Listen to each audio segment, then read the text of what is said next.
नमस्कार, अवतार मीडिया देख रहे हैं आप। मैं हूं देवेंद्र कुशवाहा। रुक करते हैं खबरों की तरफ। विश्व आदिवासी दिवस के साथ ही 9 अगस्त को क्रांति दिवस के रूप में भी पूरे भारत में मनाया जाता है। इसी कड़ी में पूर्व मेयर और कांग्रेस के ट्रबल नेत्री रमा खलखो से विश्व आदिवासी दिवस और झारखंड के ज्वलंत राजनीतिक मुद्दों पर खास बातचीत किया रफ्तार मीडिया के संवाददाता शंकर ठाकुर ने। आप भी सुनिए। आदिवासी दिवस आज के दिन में है और जिस तरीके से झारखंड में जिस ट्राइबलों की संख्या ज़्यादा है और एक झारखंड को ट्राइबल राज्य के रूप में भी देखा जाता है, उसी बीच में महिलाओं की अगर बात करें, जो आधी आबादी की बात होती है, उसकी भूमिका की अगर बात करते हैं तो हमारे साथ एक ऐसा ही आदिवासी या ट्राइबल महिला है जो झारखंड के राजनीतिक में अपना एक वर्चस्व स्थापित कर चुका है और लगातार झारखंड की उस महिलाओं या ट्राइबल महिलाओं के लिए आवाज़ बनने की काम कर रही है। रमा जी है और ये मेयर रह चुके हैं। इनसे सीधे बात करेंगे और जुड़ेंगे। सबसे पहले ये बात है कि आज विश्व आदिवासी दिवस यानी 9 अगस्त को क्रांति दिवस के रूप में भी मनाया जाता है और जिस तरीके से झारखंड में, चूंकि झारखंड को एक ट्राइबल राज्य के रूप में भी देखा जाता है और एक ट्राइबल हो के आप एक गृहिणी से लेकर राजनीतिक में आए, कैसे आए इस चीज़ को लेकर? देखिए, सबसे पहले तो मैं आपके चैनल के माध्यम से आज विश्व आदिवासी दिवस और अगस्त क्रांति, साथ साथ रक्षाबंधन, उसकी भी हम शुभकामनाएं हम देते हैं। देखिए, विश्व आदिवासी दिवस के रूप में आज पूरा झारखंड ही नहीं, पूरा विश्व आज आदिवासी का एक संघर्ष का प्रतीक माना जाता है। और आपने जो सवाल किया कि गृहिणी होकर के आप कैसे इस क्षेत्र पे आए, तो मैं बचपन से ही मैं जब किसी पर जुल्म होता था या किसी पर अन्याय होता था, जब मैं स्कूल में पढ़ती थी, कॉलेज में पढ़ी, उसके बाद जब मैं ससुराल मेरी शादी हो गई, उसके बाद मैं कहीं भी किसी पर अन्याय होता देख मैं बर्दाश्त नहीं कर पाती थी और मुझे मेरा एक एम था कि मैं वकालत करूं और चूँकि वकालत नहीं हो पाया और हम इस ट्रैक पे हम आ गए। एक छोटी सी घटना थी जिसने मुझे प्रेरित करके राजनीति में लाया और उसको देखते हुए फिर मैं एक जो यहाँ के रीजनल पार्टी हैं और उस रीजनल पार्टी में मैं जुड़ करके मैं लोगों की यथासंभव जो भी है मैं उसके लिए मैं तत्पर रही हमेशा काम पे। जो भी हमारे पास, हमारे दरवाजे पे जो भी लोग आए, चाहे वो थाना के संबंधित मामला हो, जमीन के संबंधित मामला हो या स्वास्थ्य के संबंध मामला हो, शिक्षा के संबंध में मामला हो, जो भी आया मैं बढ़ चढ़ करके उसके लिए मैं काम करते गई और धीरे धीरे फिर लोगों के बीच में मेरी पहचान बनी। एज ए सामाजिक कार्यकर्ता मैं सरना समिति से भी जुड़ी रही और अपने समाज के लिए भी मैं बहुत बढ़ चढ़ करके हिस्सा ली। तो धीरे धीरे इस तरह से मैं घर के साथ साथ, बच्चों के साथ साथ, परिवार के देखभाल के साथ साथ मैं समाज के काम में भी अग्रणी होते गई। ना होती है और राजनीति में प्रवेश करना काफ़ी घर से भी एक बैरियर होती है, समाज से भी होती है, इसको फेस कैसा करते गए आप? देखिए, ये बहुत ही बड़ी बात है कि जब कोई महिला अगर अपनी दहलीज चौखट पार करती है तो निश्चित रूप से कई बाधाएं आती हैं, लेकिन जब घर वाला का साथ हो, जब पति का साथ हो तो निश्चित रूप से हम उस मुकाम को हासिल करते हैं। और मेरे साथ भी वही हुआ कि जब हम बाहर सामाजिक कार्य में हम निकले तो हमारे पति का भी साथ रहा, हमारे परिवार का भी साथ रहा, बच्चे भी बढ़ते गए, स्कूली शिक्षा भी लेते गए और जो संतुलन होता है परिवार और समाज का, जो संतुलन होता है या बाहर का जो काम है संतुलन होता है, उस संतुलन को लेकर के हमने उसमें कहीं कोताही हमने नहीं किया। घर का काम है तो घर का सारा काम करते हुए, इवन हमारे सास ससुर है, पूरा फैमिली को देखते हुए फिर जब अगर हमें बाहर जाना पड़ता था तो बाहर का भी हम काम को समेटते हुए हम किए। तो बाधाएं तो काफ़ी आती हैं, लेकिन जब मन में दृढ़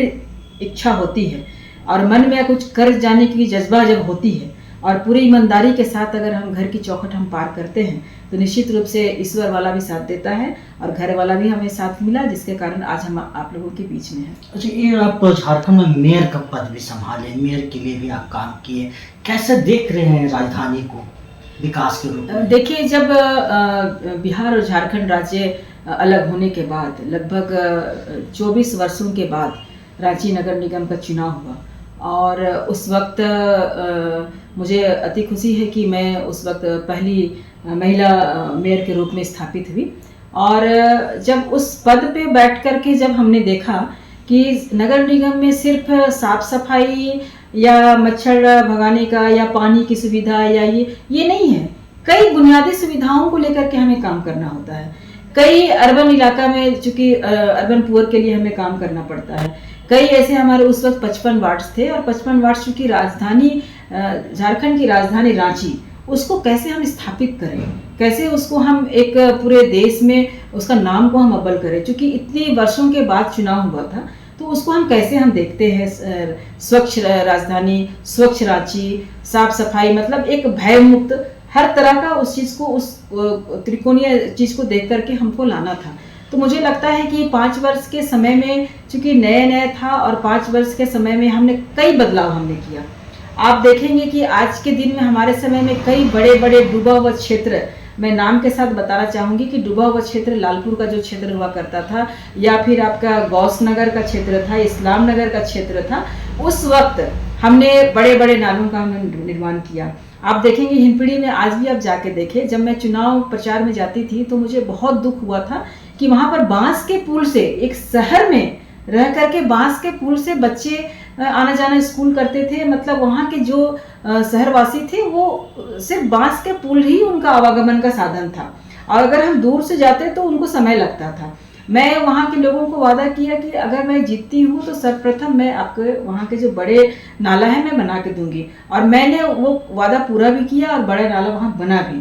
तो पहले की अपेक्षा आज के दिन में काफ़ी रेवेन्यू के मामले में काफ़ी नगर निगम समृद्ध भी हुआ है, लेकिन नगर निगम पहले की अपेक्षा, जब हम लोग 2008 में जब महापौर बनकर के आए तो उस वक्त की जो राजस्व थी, इवन आप देखिएगा कि नक्शा पास करने का जिम्मा हमारे पास नहीं था, वो RRDA को था। फिर हमने नगर विकास विभाग को कह करके हमने नक्शा पास करने का हम लोग लाए। तो रेवेन्यू जनरेट पहले कम होता था, लेकिन आज के डेट में रेवेन्यू काफ़ी जनरेट हो रहा है, लेकिन फिर भी कई विसंगतियां हैं जिसको सुधारने की आवश्यकता है। अभी भी वहाँ पर आउटसोर्सिंग की काम होती है, जैसे आप साफ सफाई का आप देख ले तो आउटसोर्सिंग का ही काम हो रहा है, खुद का मैन पावर बहुत कम है वहाँ पे, तो उसको आप नहीं कर पा रहे हैं। तो अगर मान लीजिए हमारे समय में A to Z था, जो कि साफ सफाई के लिए हम लोग प्रत्येक घर में 2 बकेट बाल्टी का हम लोग वितरण भी किए थे, जिसमें सूखा कचरा गीला कचरा को हम लोग एकत्रित करते थे, और जो झीरी में डंपिंग यार्ड बना है जिसमें हम लोग उसमें कचरा से खाद उत्पादन का ये हम लोग करने का एक फैक्ट्री भी लगाने की बात हुई थी। तो कई ऐसी चीज़ें हैं, लेकिन अभी भी जो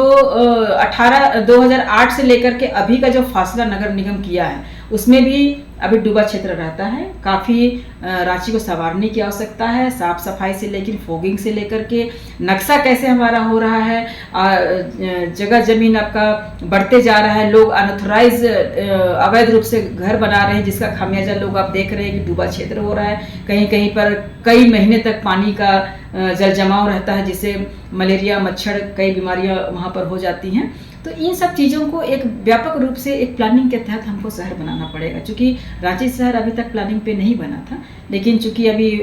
माननीय मुख्यमंत्री जी के द्वारा जो जिस प्रकार से ट्रैफिक को थोड़ा कम किया गया है, जो फ्लाईओवर 2 नया फ्लाईओवर देने के बाद थोड़ा सा यातायात में सुधार हुआ है, इसी प्रकार एक प्लानिंग करके शहर को बनाने की आवश्यकता होगी, तभी हम शहर को स्वच्छ सुंदर बना सकते हैं। आप शहर छोड़ करके अगर आप ग्रामीण इलाकों में आप जाते हैं तो आपको देखने को मिलेगा कि भले ही आज बिल पास हो गया है कि हमको 33% आरक्षण मिला, लेकिन पूर्ण रूप से वो साकार नहीं हो पाया है, पूर्ण रूप से तैयारी से नहीं हो पाया था। लेकिन उसके बावजूद राजीव गांधी जी ने जब पंचायती राज चुनाव कराया, नगर निकाय का चुनाव कराया, तो देखिएगा 50% आरक्षण दे करके उन्होंने कराया। लेकिन आज के बाद आप देखिएगा उसके बावजूद आप गाँव में आप जाके देखें तो मुखिया, सरपंच, जिला परिषद, कई हमारी आदिवासी महिलाएं घर से चौखट से निकल करके आज राजनीति में आ गई हैं। तो मैं उनको यह संदेश देना चाहूँगी कि आज के दिन में अगर हम महिलाएं, आदिवासी महिलाएं, जिसको लोग सिर्फ ये देखते हैं कि घर, खेत, किसान, बाजार, हाट, लेकिन आज परिपक्व महिलाएं हो गई हैं। अगर ऐसी महिलाएं आती हैं तो राजनीति के क्षेत्र में कहीं ना कहीं बहुत ईमानदारी से काम होगा और बहुत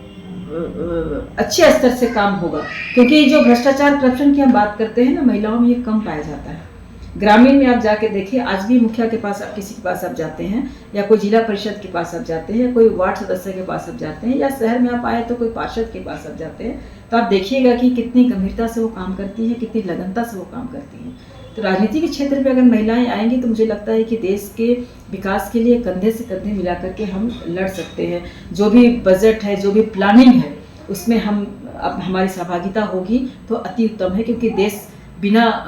महिलाओं के नहीं चल सकता है। और जहाँ महिला का विकास हुआ, समाज का विकास हुआ, और समाज का विकास होगा तो अब देखिएगा कि घर परिवार सब हम लोग, शिक्षा के स्तर ऊंचा होगा, घर परिवार सब हम लोग महिलाओं के बदौलत ही चलता है। तो उसमें काफ़ी महिलाएं आगे आकर के उसको विकास कर सकती हैं। जी बिल्कुल, ये अभी आप देख रहे थे कांग्रेस के और पूर्व रह चुके मेयर रमा खलको जी साफ तौर से बेबाक तरीके से बात इन्होंने कहा कि अगर देश की विकास अगर करना है तो महिलाओं को राजनीतिक में आनी चाहिए। वो चाहे जातीय जनगणना की बात किए या सरना धर्म कोड की बात किए, तमाम वे मुद्दे जो थे, जो झारखंड के अविज्वलित मुद्दे हैं, उन पे बेबाक तरीके से इन्होंने बात की है। अब आने वाला समय देखना होगा क्या झारखंड में विकास और तेजी से हो पाती है या नहीं। अपने सहयोगी के साथ रफ्तार मीडिया के लिए शंकर था।